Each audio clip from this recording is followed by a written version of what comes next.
Oh, so ito yung ano natin, no? Bagong toy gun. So ito sa ay High Kappa Infinity.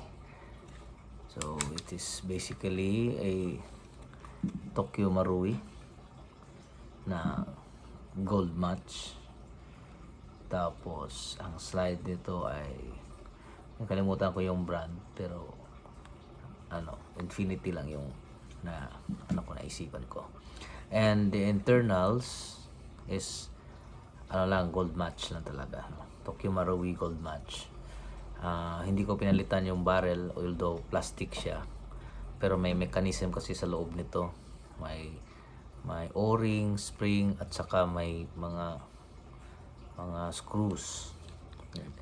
So nung pagbili nito, hindi siya mag-fit dahil ang rod nito hindi parang mas malaki siya kaysa yung silver na kasama nito.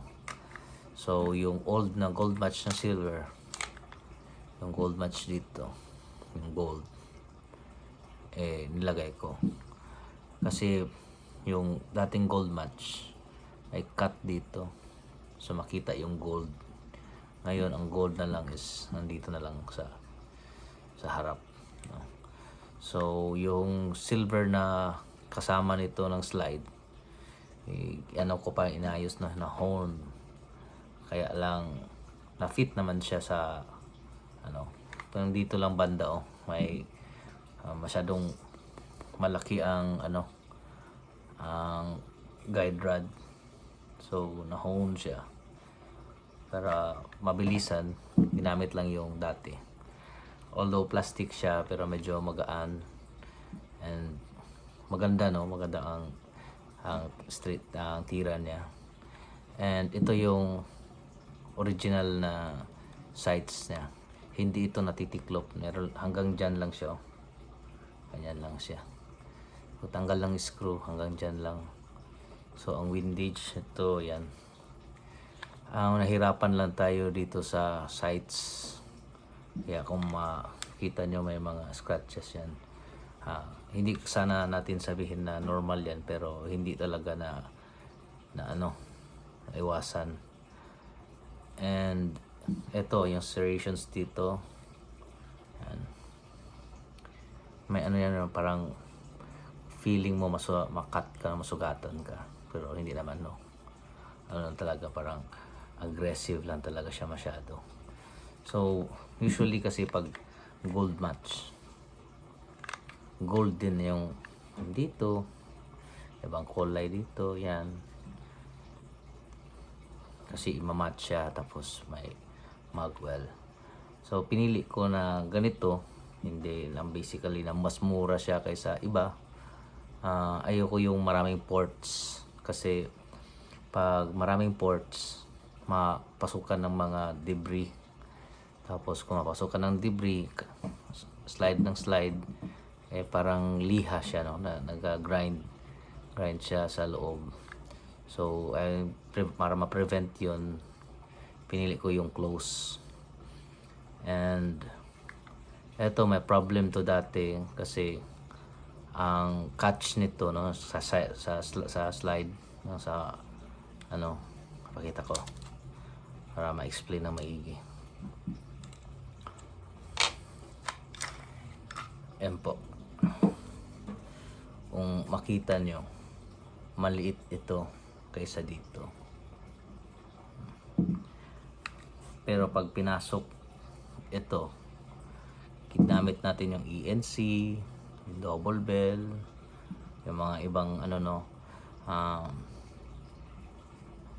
pasok siya talaga dito sa loob. Ang iba kay medyo maluwang, pero ito fit na fit. Yan, no? Makita niyo yung mga scrapes dyan. So ito yung internals niya, basic na basic, pero ito is hindi na ito nozzle ng Tokyo Marui. Ang nozzle nito is SRC, no? Yung dual power, yung pwede CO2, pwede green gas. So may ano kasi wait, na kung dual power mas ano siya, mas matibay kasi kumakain ng CO2, kumakain ng green gas. Tapos ang Tokyo Marui was designed for 134A, no? Yung kung 12 kg ang standard, ito is nasa mga 6, 7, 8, 9 kg, no? If kung tama yung pagka-analyze ko. So lower siya talaga sa ano. So na change na ng ng slide, and na change na ng dual power na SRC, dual power na nozzle. Ang internals nito is maganda. So kaya niya kumain ng CO2, pero 12, bihira lang, no? 12 and below ang ginagamit ko for longevity. And then parang hindi sila magbasag-basag kasi the more higher yung power, same result lang man siya, may lang, malakas ang putok, pero yung aim, yung target, the same lang, no? Same sa skills, sa tao. And mas maganda yung lower na power kasi yung recoil hindi masyado magalaw. So pwede nating and then ito mas natin sa ENC at sa Wii, yung optics nito mas malaki and mas red compared sa iba. Okay, so sabi ng kasama ko, i-change daw yung na RNR, yung optics dito, yung may red dot. So ang ginawa ko is hinayaan ko lang as is siya kasi baka masanay tayo sa red dot, and then hindi ko na in-upgrade itong magwell na para mag-flare kasi yung sa mag hindi man ako nagamis, no? Para sa akin is aesthetics lang siya, yung malaki yung magwell, tapos pag hawak ng kamay dyan ma-push siya konti. So anyway, yung may technique kasi sa paglagay ng magazine.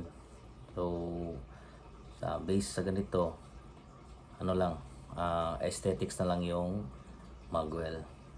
And gusto ko sanang palitan ang trigger na yung may adjustment para soft touch. So ang trigger pull nito is marinig nyo konti lang, tapos mag-snap na siya. Tignan natin. So hindi masyadong travel, maliit lang yung travel niya. So hindi na kailangan mag-change ng ng trigger as of now. So wala pa man siya, wala pang problem, walang miss. And yun, pag pakinggan nyo yung slide,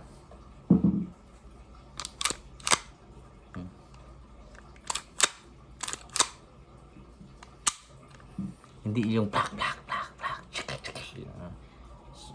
smooth siya, no? Saddle parang din. Tapos yung pitik nito, no? Hindi siya solid steel na parang ba yung key na yan, parang nasa 2 octaves na D. Hindi siya, parang lower siya, no? Lower octave siya.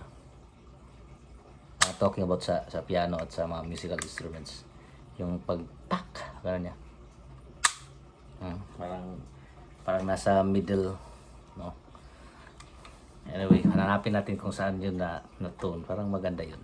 Anyway, yun lang i-share ko. So, Tokyo Marui parts and Infinity, makapal po yung ng alamin ng part nito.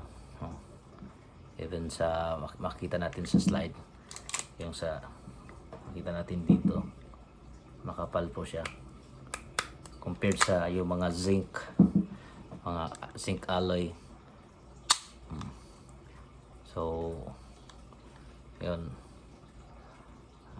I think kung lower yung ano natin, yung gas, mas longer ang lifespan nito, parang ganun.